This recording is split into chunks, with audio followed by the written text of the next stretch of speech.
रहमान रहीम। अस्सलाम वालेकुम जमात हफ्तम।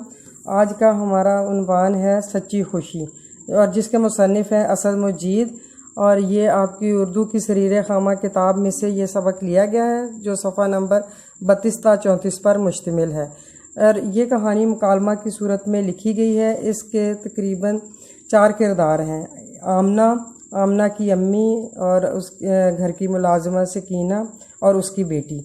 इस कहानी का इखलाकी पहलू ये है कि हमें मुश्किल हालात में दूसरों की मदद करनी चाहिए, अपनी खुशी को नज़रअंदाज करके दूसरों की ज़रूरियात का ख्याल रखना चाहिए। इसी से हमें हकीकी खुशी और सच्ची खुशी हासिल होती है। हमारे माल में गरीबों का भी हक है। अमीर लोग अपने मालों से उनकी ज़रूरियात भी पूरी करें।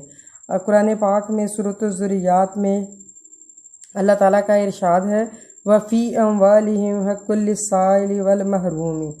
तर्जुमा, और उनके मालों में मांगने वाले और ना मांगने वाले का हक होता है। इसके अहम निकात दर्ज झैल हैं कि आमना एक बच्ची है और उसके पास तकरीबन 4000 रुपये थे जो उसने पसंदाज किए थे, और वो उससे मोबाइल ख़रीदना चाहती थी। आमना की अम्मी उसको मना कर रही थी कि तुम्हारे अब्बा को इस बात का पता चल गया तो वो तूफ़ान बर्पा कर देंगे। जैसा कि आम हालात में घरों में भी ये देखा गया है कि घर में वालिदैन में से वालिद का रोब व दबदबा घर में ज़्यादा होता है, और माँ भी बच्चों को डराने के लिए वालिद का नाम लेके उनको डराती हैं। हालांकि बाप भी अंदर से बच्चों के लिए नरम गोशा रखते हैं। सकीना के साथ उसकी एक बेटी थी। वो अपनी बेटी की 2 महीने की फ़ीस अदा करने के सिलसिले में उनके घर आई और उनसे मुतालबा किया कि 2 महीने की फ़ीस अदा करने के लिए उन्हें रकम दी जाए। आमना की अम्मी ने साफ इनकार कर दिया और कहा कि इससे पहले भी तुम्हारा बेटा बीमार हुआ था और मैंने तुम्हें 2000 रुपये दिए थे। आमना ने सकीना की बेटी की फ़ीस की अदायगी के लिए उसको रकम दे दी, और जिसकी वजह से सकीना बहुत उसकी शुक्रगुज़ार हुई और उसको कहा कि आपकी अम्मी इस बात पे नाराज़ ना हो। लेकिन आमना की अम्मी भी उसके इस फेल से बहुत खुश हुई। ये तो इस सबक के अहम निकात थे जो मैंने आपको बताए हैं। अब इन निकात को मद्देनज़र रखते हुए हमने सवाल नंबर 1 के तमाम अज्जा पर तबादला ख्याल करना है। पहला सवाल ये है कि आमना के पास कितने पैसे थे और उनसे वो क्या चीज़ ख़रीदना चाहती थी। ये बातें मैंने अहम निकात में भी बताई हैं, लेकिन फिर मैं सवालात के जवाबात आपको 1 बाय 1 करके बता देती हूँ। आमना के पास 4000 रुपये थे और वो उससे मोबाइल ख़रीदना चाहती थी। आमना की अम्मी ने उसे क्या जवाब दिया? आमना की अम्मी ने उसे ये कहा कि ये तुम इन पैसों से मोबाइल ख़रीदना चाहती हो, लेकिन तुम्हारे अब्बा को पता चल गया तो वो तूफ़ान बर्पा कर देंगे कि तुम मोबाइल क्यों ख़रीदना चाहती हो। सकीना के साथ कौन था और वो वहाँ क्यों आई?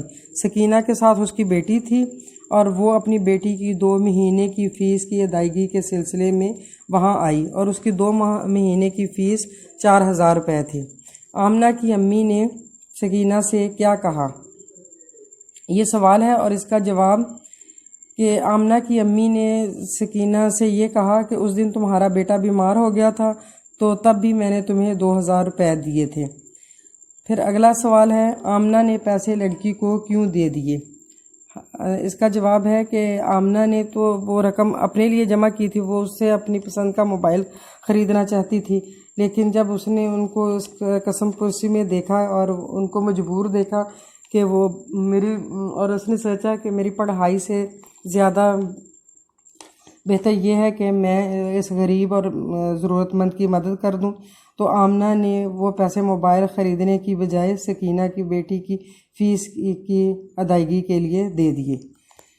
ये तो हो गए हमारे सवालात के जवाबात। जो इस कहानी में कुल 4 किरदार हैं, लेकिन आमना का किरदार सबसे काबिल ज़िक्र है।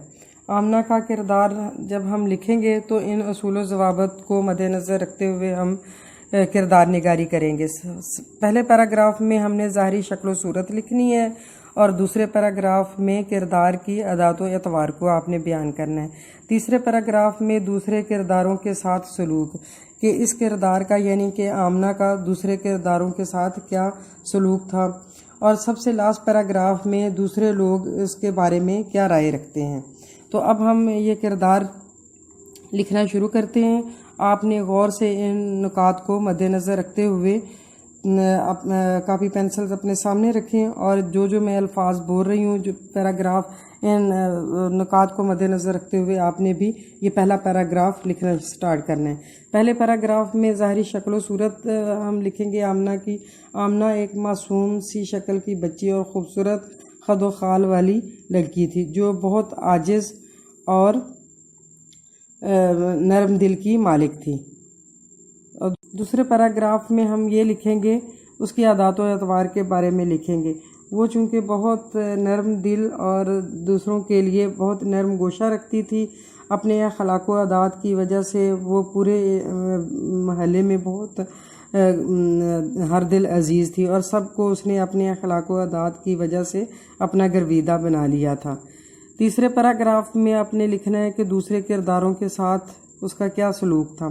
آمنہ اپنے اچھے رویے کی وجہ سے اپنا حلقہ احباب وسیع رکھتی تھی، یعنی جب اس نے اپنی خواہش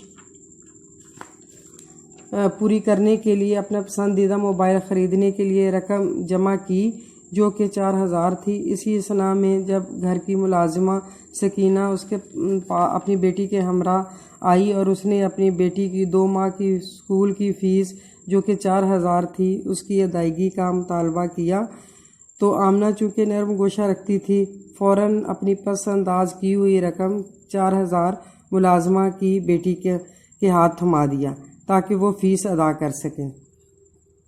اب لاسٹ پیراگراف ہے۔ لاسٹ پیراگراف میں یہ کہ دوسرے لوگ اس کے بارے میں کیا رائے رکھتے تھے۔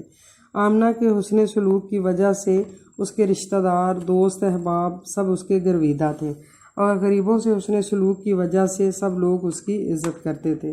پھر آخری پیراگراف میں ہم یہ اخلاقی سبق لکھیں گے کہ ہمیں مشکل حالات میں دوسروں کی مدد کرنی چاہیے، اپنی خوشی کو نظر انداز کر کے دوسروں کی ضروریات کا خیال رکھنا چاہیے، دوسروں کی ضرورت پوری کر کے ہی ہمیں سچی خوشی حاصل ہوتی ہے، اور ویسے بھی غریبوں کا حق ہے کہ امیر لوگ اپنے مالوں سے ان کی ضروریات پوری کریں۔ اور جو میں نے قرآنی آیت شروع میں بتائی ہے وہ بھی آپ اس میں لکھ سکتے ہیں کہ وافی اموالہم حق للسائل والمحروم، سورۃ الذریات میں اللہ تعالیٰ کا ارشاد ہے، اور ترجمہ اس کا اور ان کے مالوں میں مانگنے والے اور نہ مانگنے والے کا حق ہوتا ہے۔ اس کے بعد ایکسرسائز میں سوال نمبر 3 دیا ہے، خالی جگہ متن کو مد نظر رکھتے ہوئے آپ نے